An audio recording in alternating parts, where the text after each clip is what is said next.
On the 24th of December 2021, the UK government decided they want to add more occupation to the shortage occupation list and to the healthcare worker visa. Usually, this visa is usually for nurses, doctors, and other professionals, but they have decided, due to the shortage of staff, mainly because of the commencement of Brexit and complicated with coronavirus, so the UK government are actually struggling to meet up with the work demand of especially the health sector.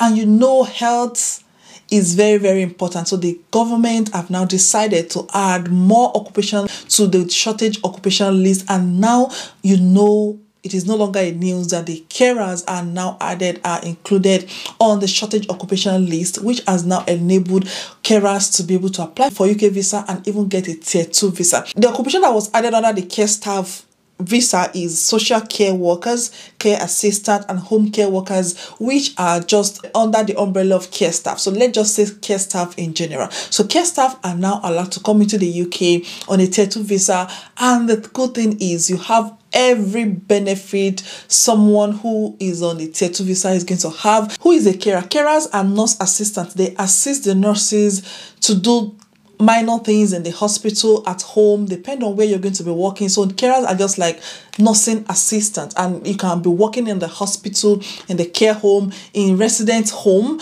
or you just be going from one home to the other. There are so many areas where care assistants can work in the UK. What are you expected to do as a care assistant if you get this job? Number one, you're going to be expected to do personal care, to clean, either in the hospital, in the care home, or even in the resident or the person's house. If you're going to be a living carer, or you're going to be going to the home to go and take care of the person, you'll be expected to do personal care, to wash, to clean, to change pad, to clean them, get them dressed, get them ready for the day, and undress them, prepare them back to bed. You're going to be expected to sometimes cook. If you're going to be working in the resident home or in the person's home, you're expected to do a little bit of shopping, cleaning the house, taking out the trash, doing little work, just like I would say, just like what a maid is going to be doing, but you're like a professional maid. Sorry to say, but that is how it seems. Especially if you're going to be working in the homes or living in the home as a carer, you're going to assist them to eat, to feed. You're going to feed them, depending on what type of food they eat. Expected to help in mobilizing, moving them from one place to the other, helping them to stand, using the equipment to get them up, transferring them, supporting them when they walk. You're going to be expected to record medication. If you've given medication, maybe if you're going to somebody's house, you're going to expect that the medication you've given, or if they've had any medication, there'll be medication log where you're going to register that in, and then you'll be able to write what you've done, so the other person that is coming or taking over from you will know where you've stopped. You're going to be expected to do so many little errands, run around, get shopping, organize, communicate with family, and do other things that I may not be mentioning in this video. But one thing I want you to notice, this recruitment for carers is only lasting for the first 12 months. Starting from this 2022 towards the end of February, for a period of 12 months, the UK government are going to be employing care workers. So that is why I'm making this video, so you're going to be ready, have everything ready for when it starts, because you know you're not the only one who's going to be applying for this job, because this job is almost for everybody. So there will be so many people coming from the whole part of the world trying to apply, especially if they want to come to the UK. So I want you to be ready for when this employment will start, so you have all the requirements and all the process. Nothing's going to be holding you. You're just going to be ready to submit and get the job and get into the country. Okay, so what are the advantages of taking this job or coming to the country as a carer? The first thing is talking about the cost of the visa. It is now 50% the normal visa price, and no, you don't need to pay immigration head surcharge, which is what we pay when we started. Like someone like me, I paid immigration head surcharge. You don't need to pay immigration head surcharge to access health. It has now been scrapped. The decision, your visa decision, is actually very quick. It is quicker. It is a way to migrate if you're really desperate to leave the country. I know people who don't mind. They'll come to school, even if they've already had their masters, they'll still come again to the UK to do masters in something and come through student route, which is not even part of settlement, and stay years and years. So this is a better route. This is a cheaper route for you to come into the country to migrate. Another thing is you can bring your family. What is What is better than you being able to bring your family? And your family are not restricted. They can work as long as they qualify for that job. They are not as tied to the employer as you will be, you the main applicant. So you can bring your family, you can bring your wife, you can bring your husband, you can bring your children, your immediate family can come. You can invite your parent, your relative on the visitor visa as well. So it is a very good way to migrate if you really want to leave the country. Because the salary minimum is £20,420, you cannot get lower than that because you will not meet up with the visa requirement. So when the employer is employing you, they will make sure they are going to pay you as much as over £20,000. How good is that? So that means you're not going to get something less. You can expect, calculate what that amount in your country. Although I don't want you to have a lot of expectation, because as much as the salary is that high, that is how your expenses is also going to be very, very high. But at least you know that this is what you're going to be expecting. Then there's career advancement. You can, after your contract is over, there are so many things you can do with your life. There's so many things your partner can do, your children as well. And then this is a route for settlement. So if you get, let's say, 3 years visa, 3 years contract, it is going to count towards your 5 years before you get your indefinite leave to remain. And then after 12 months, you can get your citizenship. That means you can become a citizen within a twinkle of an eye. And then the good thing about the UK is no matter where you're coming from, once you're employed, you're on the same band, the same salary band as somebody who is a citizen. You get the same pay, the same rise. So you're not going to be isolated. You're going to be able to grow in career advancement if you're really serious. And then to qualify for this visa, you know, because it's on the shortage occupation list, all the occupation on the shortage occupation list, you need to have 70 points. 70 points, which is made up of your language skill, that's your work experience, your sponsor's eligibility. That means you need to get a job from a UK eligible sponsor that can give you a tier 2 visa. That means they have to be A-rated companies. You need an offer letter, and then you need to prove of English, which I've already said before. So these are some of the things that are going to make up your 70 points to get the visa. Normally, if you're in the UK already, either through any form of route, either through study, as a dependent, post-study visa, you almost don't need any requirements to be a carer. You can be anything. You can be a lawyer and then become a carer. You don't need experience. You don't need anything because you learn on the job. But if you're outside the UK, if you have health-related experience, is going to be an added advantage. If you have degree, any form of qualification is acceptable. But if you're a little bit experienced in health, or you have at least 3 to 6 months experience in anything health-related, is going to be an added advantage. But it is actually dependent on who is employing you. The UK government have been wise enough not to put any criteria. They've not put up the requirements for who should be employed and who can come into the country. It is now left to the company that's going to hire you to decide what they want. So it varies. I can tell you, you have to be this, and the company that are going to get may not need it. Okay, you may not need any experience, because if you're already in the UK, you don't even need any experience. You don't need any health-related qualification to be a carer. So it is a band 2 level. So you almost don't need any qualification to be a carer. If you're outside the country, it is also dependent on your employer to tell you what they really want from you. Mostly they will want you to have maybe something relating to health, something, at least a little bit of experience. They want you to have your degree or your diploma, and any country in this world can apply.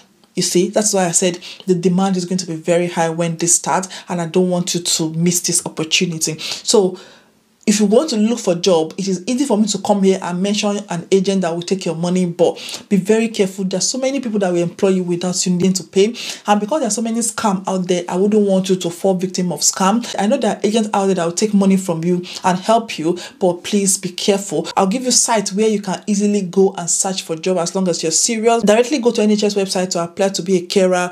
Google search for carer jobs with Tier 2 sponsorship, and you're going to see a lot of results. Apply on LinkedIn, Indeed, Reed, Jobside, Home Care, Total Jobs, Jobs Community, Age UK, Agency Central. The list goes on and on. There's so many places where you can find your job. Like I said, if you're already in the UK on any form of visa, either dependent visa, student visa, graduate visa, you don't need any requirements. All you need to just do is just apply, go to the care home, anywhere you see the job being placed, just go and apply, and you'll be selected, or you may be selected. The tips I'm going to give you to prepare you for this opportunity is: number one, you need to have your CV ready. Go to Canva and look for templates for UK CV template, download it and use that to arrange your CV. It is very easy. There's so many. Even go to Google and search UK standard CV and you're going to see it. It will pop out. Use that as a guide to arranging your CV, prepare your CV, get your COVID vaccination. Because even as a nurse, as a doctor, as long as you're going to be working in health in the UK presently, you need to be double vaccinated. I don't know if the law is going to change tomorrow when you'll be watching this video, but as I speak to you, you need to be vaccinated. So when this opportunity comes, it is not your vaccination that's going to hinder you. If you have the opportunity to get vaccinated and you want it, go for it, get vaccinated, because it is one very important criteria to work in health sector in the UK currently. Get your vaccination, get your travel passport. I know sometimes getting your passport can take a long time, so have your passport ready. Be ready to provide tuberculosis certificates when the time comes. Your school certificate also, you should have it ready, because you can also use it to prove your English if you're trained in a country where English is your first language through your study. So get your school certificate ready, get your reference ready, or inform your reference that you're going to be using them for your application, and they should always check their email. If not, they may send them reference. If they don't get the response back, you're not going to get the job. So inform your reference and make sure you know your reference, get their contact, get their email, and keep reminding them when you have applied for the job for them to check their email. You need to be ready to provide your police clearance, evidence of English. Like I said, it can be through IELTS or through your studies. Certificate of sponsorship will be given to you by your employer, and make sure you're getting a job from a tier 2 eligible sponsor employer, okay, so that you don't just get the job and then, because they will need the employer's license number, and then you need to have proof of fund. Usually your employer will have it on the certificate of sponsorship. There's a space in the certificate of sponsorship where they ask about maintenance of both yourself and if you're going to bring your dependent, and then your employer should just remind them, or sometimes they just put yes. If they put yes, you don't need any proof of fund. If they put no, that means you need to show that you can take care of yourself, of your dependent, and it will just vary from how many dependents you have. Your bank statement also is going to prove that you're going to be able to take care of yourself when you come into the country. Usually your employer will arrange your visa and even your accommodation, your transportation for the first day at least, but you'll find your way around it. Make sure you read your contract, read it very, very well before you sign, and know all the clause. Are you going to be living in the home of the place you're going to be working? Are you going to be transporting? Are you going to be far from your workplace? These are all the things you want to consider before you rush and take the job, because once you've already started, you may be bound with contract, 3 years contract, 5 years contract, and then you will be in the circle of struggling. So you need to be very sure you really want this job before you actually take the job. Visa for 3 years is £232, which is not too expensive. Usually your employer is going to cover this. There's not much that you will need to cover when it comes to sponsoring yourself, apart from taking care of yourself personally. They usually even pay for your flights. Just depend on what you agree with your employer. This is a very good route if you're really interested in coming to the UK. And I've had a lot of people saying, hey, don't come and lower yourself to this, don't come and stoop low to the standard of a carer, and come and bring your certificate down to the extent of coming to become a carer. Look at other countries. I had a comment and it actually make a lot of sense. Some people go to Australia, go to Canada, especially even as a nurse, you go to Canada because these countries, they don't accept you to come into the country as a registered nurse. For instance, I'm a registered nurse in the UK. I've had years of experience. I may go to Canada and they will see that, they will even tell you that your nursing or your standard of education is not up to their standard, and you need to go back to starting some course, or they will investigate and check. Some people will go abroad to other countries like even Canada and go and take jobs, menial jobs, any job they can get their hand on. So why can't you do the same in the UK? I'm not encouraging you to come, but I'm just saying you shouldn't allow people to get into your ear to discourage you. A lot of people will pay thousands of money, millions of Nigerian naira to come and study in the UK just to get into the country. So why not come as a carer or as a senior carer? Why not seize this opportunity to just come without having to spend all that money and work hard towards having a better life, work hard towards achieving your citizenship and getting whatever you're here for. So that's just my own opinion. We're all entitled to our opinion, but that is what I think. If you think you're really interested in becoming a carer in the UK, there's nothing wrong with it. We are all here to care.